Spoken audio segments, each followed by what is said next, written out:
Thank you for visiting EliteGuitarist.com. Thank you to Guitar Salon International for lending us this beautiful, brand new Vazquez Rubio 2017 spruce top guitar. Okay, so let's begin.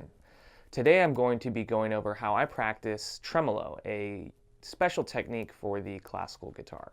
Contrary to popular belief, the key to a really good tremolo is not speed, but rather articulation, how clean you can play tremolo, and also evenness across your right hand when you are playing tremolo. And there are several pieces that are really famous involving this technique, one of which I'll be quoting today is Recuerdos del Alhambra by Francisco Tárrega. As I mentioned earlier, it's more important to have control rather than speed. This will give you the ability to mold and shape your lines within a piece that requires the technique of tremolo, and also give you a sense of evenness to the listener. And over time, as you develop your right hand, your ear will tell your fingers to adjust if one is louder than the other or something's, not smooth or uneven. So let's take a look at how I practice this technique, okay? And I think the most important thing when a player is starting to learn this technique is to practice it on the second string, not the first string, because the tendency is to immediately start whacking around on the first string like this, and your fingers fly all over the place with no fear of hitting another string. So if you practice it on the second string right here, it forces you to localize your right hand, okay? And I think the very first thing that you should do is go out and purchase Pumping Nylon by Scott Tennant, because there's a lot of great advice on how to practice this technique. And then the second thing would be to watch this video until the end. So here we go. I'm going to be playing on the second string, okay? And I'm going to start with my thumb, and then I'm going to play with my A finger, my M finger, and then my I finger, like this, okay? And right when I first start, notice how I'm just striving for the same sound, even, volume, and articulation, like this. You can do this with a metronome. I would recommend starting around 60 beats per minute. So once you establish an evenness with your right hand fingers, P, A, M, I, you can do the same exercise, but staccato articulation. So as soon as your P plays, your A goes down. As soon as your A plays, your M goes down. As soon as your M plays, your I goes down. And as soon as your I plays, your P goes back down, like this. Notice how I have my index finger sort of right above the rosette there.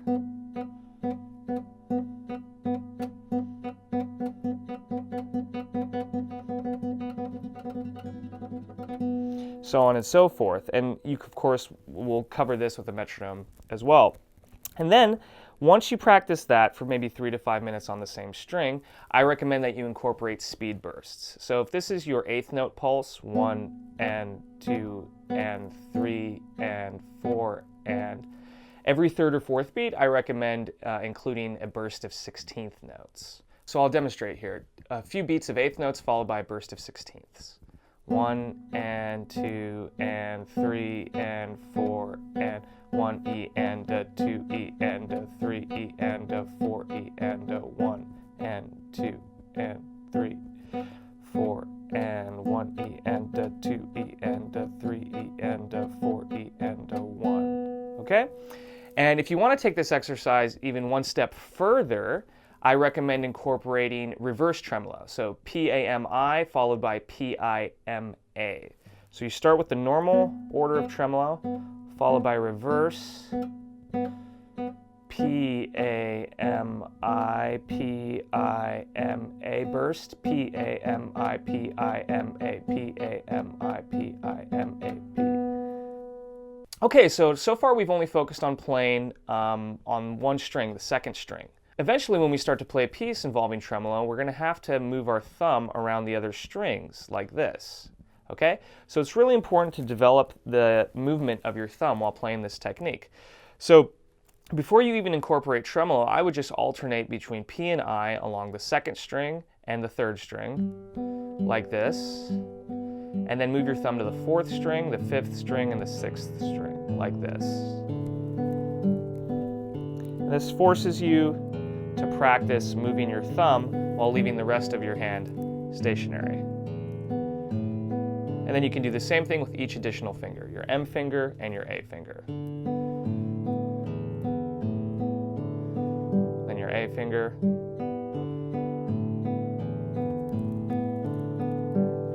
Okay? And then we can incorporate tremolo, P-A-M-I, moving your thumb with each successive beat down the bass strings and back up. And incorporate staccato too.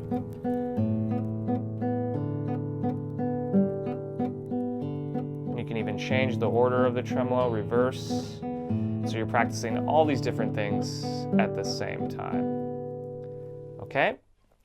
And then if there's an unevenness in your tremolo, let's say your M finger is way louder, like this, we can address that by accenting different notes within the tremolo. P-A-M-I, P-A-M-I, P-A-M-I, P-A-M-I, P, so on and so forth. So you develop the ability to control each finger, and this allows for a lot of cool phrasing opportunities within a piece like Recuerdos del Alhambra.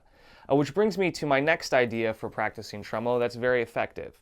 So you want to separate the right hand just on the open strings like we just did. And let's say there's a passage that you want to work on specifically within a piece, like Recuerdos del Alhambra. Oftentimes we try to put the left hand and the right hand immediately together, hoping and praying that things just magically work out. But we have to make sure that the left hand is in order before we even add the right hand. So I recommend going through a phrase, P-A, the whole way, meaning thumb and then ring finger like this, P-A. Just to iron out your left hand before you add tremolo, because this is essentially what the left hand is going to have to do. And once you smooth things out with your left hand, then you can add tremolo like this. Reverse if you like. Staccato.